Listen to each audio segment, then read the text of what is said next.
Hey guys, it's Amy the Common Sense Cook, and today I just wanted to bring you into my kitchen. It's Sunday. It's the day to batch cook. My hair's a little messy and I just slapped on some makeup just to be a little more presentable.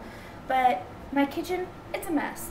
I'm trying to do a lot of things and I just thought, how great would it be to have a resource to where y'all can just flip through my videos and see how I batch cook. You can see the things I'm preparing and maybe get some ideas for your own week.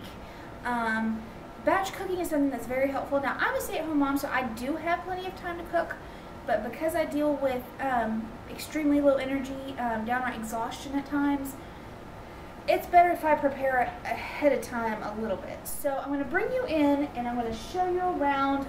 Things will probably clean as I go. That's what I do. This is just real. I'm thinking about a series, maybe every Sunday, just bringing you into the kitchen and letting you see me hand talk and figure everything out. So I hope you guys enjoy.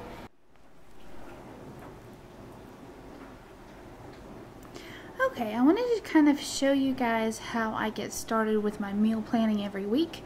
What I like to do is I like to brainstorm essentially, and you can see I have to separate my things out because I do AIP, and so a lot of times I can't eat the same things my family does.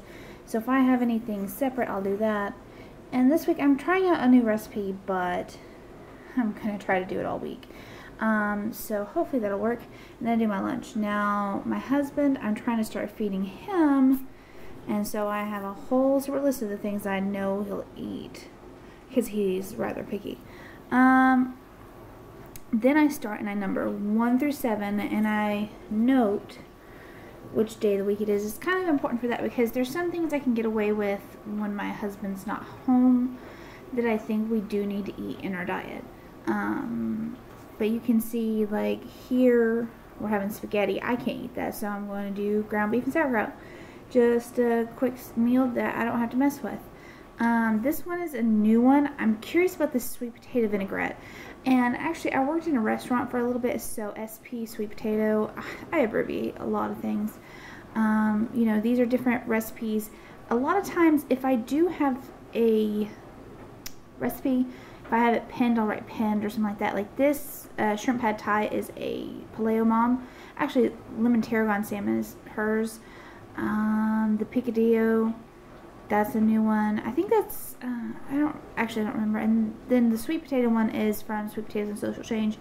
I try a lot of different recipes. I do kind of make up my own as I go sometimes, but like the meatloaf, that's just common family ones. But then what I do after I have figured out, you know, what are the kids going to have for breakfast, what are they going to have for lunch, and etc. for everybody, I go through and I make my list. And this is just a random list. You can see I've already done this one this week, so this is how it starts. It starts with just writing down every single ingredient that goes, and my list was getting a little big, so I continued it. Oops, excuse me. Continued it down here. Now, the important part is you don't want to take this to the grocery store. It's just not going to be any good unless you're just okay with that kind of chaos. So what I like to do is I actually take and write them in different groups. So like this, as you can see, is everything that I will need in the produce section. Now the numbers on the side, now these ones in parentheses are how many we needed, and yes, I bought 17 sweet potatoes. And then the numbers on this side are actually how much it cost, so I can keep track of that. Over here is where I have the meat. You can see definitely this is how I really think a paleo diet should look, is tons of vegetables, a little bit of meat, and then some occasional. I'm out of a lot of things, so that's why this list is a little longer. You can see like olive oil. I normally don't have to, I buy that maybe every 2 weeks, unless I make ranch and then it's every week. But anyway, you know, cheese is getting less and less. Larbars is a constant for the kids' school snacks, and maple syrup and honey and stuff like that. Those are things you can buy once and then they usually last for a while. But that is just a look at how I do it. I think this is easier. I'm one of those people, I like to write things down. I like to be able to sit there and tangibly touch it, look at it, mark things out. That's just kind of what works for me, and that's how I'm able to meal plan. Now this week you can see what I'm kind of batch cooking. I'm actually going to make Stacy's soup from Paleo Parents. So if you heard the beep in the background, that was actually the pressure cooker getting the chicken soup done. I'm getting it done ahead of time. That way I can use the broth to make the soup. And actually my mom's coming over tonight, so I'm not sure actually what I'm going to make. Maybe meatloaf, because meatloaf is pretty awesome. But yeah, and then like with this AIP porridge, it needs like coconut butter. I think I might show you guys. It's the hardest one ingredient recipe of life, but you know, it happens. I also did some garlic, roasted garlic that I put up, and I'll take you through that. Okay, I've already been a little busy this morning. I have been chopping some garlic so that I can roast it and put it in a can. Got to clean the pressure cooker. And I'm also drying some herbs so that I can put them in a jar as well. But I'm just taking these huge cloves of garlic and trying to prep them, and so they can make everything extra tasty. I've peeled all the garlic, and now I'm just going to lightly drizzle it with some olive oil. You can toss them around in it. Make sure they're coated, because if you put this under the broiler without something on it, it will basically just burn. It'll be burnt garlic instead of nicely roasted garlic. So just toss it around in the olive oil, and then we're going to stick it in the broiler. Now, if you use the broiler, do not walk away from it, because things will burn and it will smell. Trust me. Ask me how I know. So I want you to go ahead and put it in the broiler. Don't walk away. This may take less than 5 minutes. Turns out that actually really took more, like maybe a minute to 2 minutes under the broiler until they were golden. I added them to my food processor, and what I'm going to do now is I'm going to blend it and put it in a mason jar, and then we will have some yummy goodness for the entire week. Another important thing to know when you're trying to do a lot of things ahead of time, it's okay to do things like green onions, bell peppers, things like that ahead of time. Well, if they're in your diet, because it just makes things simpler. Try, if you're gonna batch cook. I know it's so hard for some things to get done with Paleo, but I mean, you can roast your own garlic and just put a spoon of this in something instead of having to freshly grate it or chop it up. Onions, you can do that. You can do regular onions. So don't be afraid to get some small containers. I have plastic. I prefer glass, and I'd like to switch over to glass. But, you know, get little bowls and be able to just pull them out of the fridge, and there you go. Hey guys, so yesterday went a little unexpected. I actually did a lot of batch cooking. I showed you kind of how I meal plan, and I have a couple things filmed that you should have just seen, but as you can see, my kitchen is a disaster, and I'm trying to clean up. I've got John and Kate Plus 8 on the TV, my little inspiration to deep clean, and we're going to continue batch cooking. So yes, I'm wearing a different shirt, yes, this is a different day, and yes, my kitchen is still a mess. So we're going to work on it together, and hopefully I can have this video up soon. I love you guys, and I hope you enjoy this very first batch cook section. Alright, our chicken stock has been in the pressure cooker for overnight, probably well over 12 hours actually, and we are ready to put it into a container and let it fully cool, and then we'll put it in the fridge. Now, it's always important to remember you need to let things like this completely cool, otherwise they can actually grow germs and bacteria and stuff like while it's in your fridge. So make sure you let it completely cool first. Another option for you guys, if you're going to actually reuse it in your batch cooking like I am, you can actually put a colander in the top of a large bowl and actually drain it. Now, some of these things have already been dumped out, as you can see. But what the colander does is it catches all the bones and fragments and vegetables and stuff like that. That way, all you're left with, after you drain it, is absolutely beautiful and delicious stock.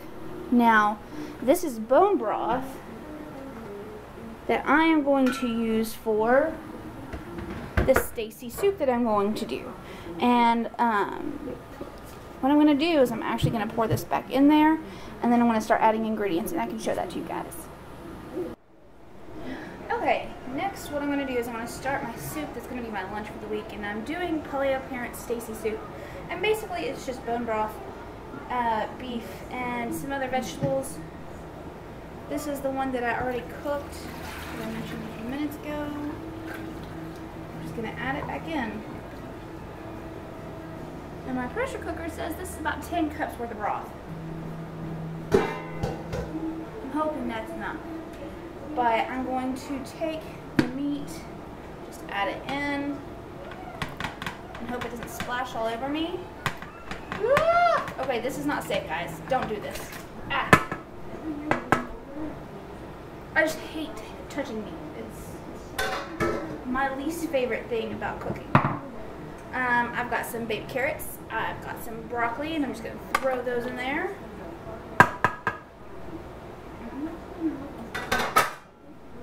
And then I'm going to put my lid on. I always try to, oh wait, no, because I cannot go. I made some roasted garlic yesterday, and I put it in a food processor and I blitzed it. Oh, I wish y'all could smell this. It's absolutely amazing. I'm just going to take a little bit of that, just because I love garlic. Stick that down in there. Now, I used some sirloin steak that was thinly cut. It's already like that. I bought 2 pounds worth. I put about a pound in the soup. But what I also did was I cut it up into strips. Well, I cut it up into strips for that too. But after I was done, I put half of it in a bowl.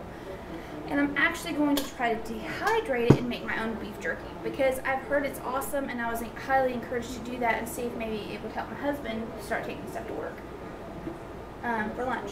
But I added some grade B maple syrup. This is just the kind I get from Kroger's. Some apple cider vinegar.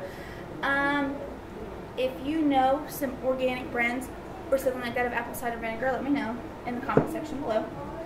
I cracked some fresh black pepper. Now, I like to buy it whole because I love pepper and I love it freshly cracked. So what I'll do is I'll just take a mallet like this and just press it really hard on it, and it just splits right open. It's delicious. Mixed it up, and I'm going to put it on the dehydrator, and in about, I think, 4 to 6 hours, it should be ready to look at. And I'm excited, and I hope I can share that with you guys too. But put the lid on the pressure cooker, make sure it's where it's going to actually make the pressure. I'm going to start this for 30 minutes.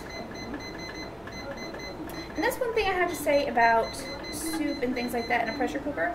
You really don't have to cook them that long, especially like chicken or thin cuts of meat, or like the stew meat for my other videos, sweet potato and pear soup, or beef stew. It's actually not that it's not that important that you cook it a really long time. It will cook great about 30 minutes. I've also noticed yesterday when I cooked the whole chicken, I only did it for 45 minutes. There was no reason to do it for, the whole amount, which I think this one can go 95 minutes, and this is a Cuisinart. So be careful, and when you're experimenting, notice when something is a little overcooked. How long did you cook it? I had a hard time doing meatballs there for a while, and what I had to figure out is I was making meatballs, putting them under the broiler for 10 minutes, then flipping them for 10 minutes. It didn't need it. It honestly only needed 10 minutes. So that's it. That's what I'm doing to try to prepare to batch cook. I might do a couple other things for supper tonight, but other than that, I just wanted to kind of show you guys how I get started. I usually end up with a disaster, or I usually start with a disaster of the kitchen, but I'm one of those people, I like to kind of clean it as I go. So please excuse my mess and the shirt change, since I did this over 2 days. But I really think with 2 to 3 hours of your time on a day off, that you could easily be able to help prepare some of the food ahead of time. This just saves you, instead of having to spend an hour in the kitchen at night, you might only have to do 30 minutes. Or if you're like me and sometimes you have low energy, you can actually have lunch already made if you make a soup or something like that in the fridge. Now, I will be doing some prep work as far as cutting up some veggies for sweet potato apple hash. And the jerky is still going. But that's about it.